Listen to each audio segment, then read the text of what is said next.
حضرت ابو ہریرہ رضی اللہ عنہ سے روایت ہے کہ رسول اللہ صلی اللہ علیہ وآلہ وسلم نے فرمایا، تم میں سے کوئی شخص جب وضو کرتا ہے اور اچھی طرح خوب سنوار کر وضو کرتا ہے، پھر مسجد میں آتا ہے،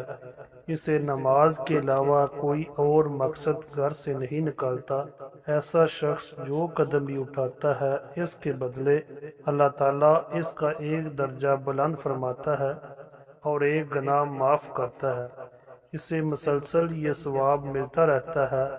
حتیٰ کہ وہ مسجد میں داخل ہو جاتا ہے۔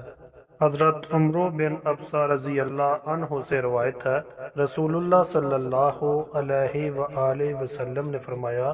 جب بندہ وضو کرتا ہے اور اپنے ہاتھ دھوتا ہے تو اس کے ہاتھوں سے گناہ گر جاتے ہیں، پھر جب اپنا چہرہ دھوتا ہے تو اس کے چہرے سے گناہ گر جاتے ہیں، پھر جب اپنے بازو دھوتا ہے اور اپنے سر کا مسح کرتا ہے تو اس کے بازو اور سر سے گناہ گر جاتے ہیں، پھر جب اپنے پاؤں دھوتا ہے تو اس کے پاؤں سے گناہ گر جاتے ہیں۔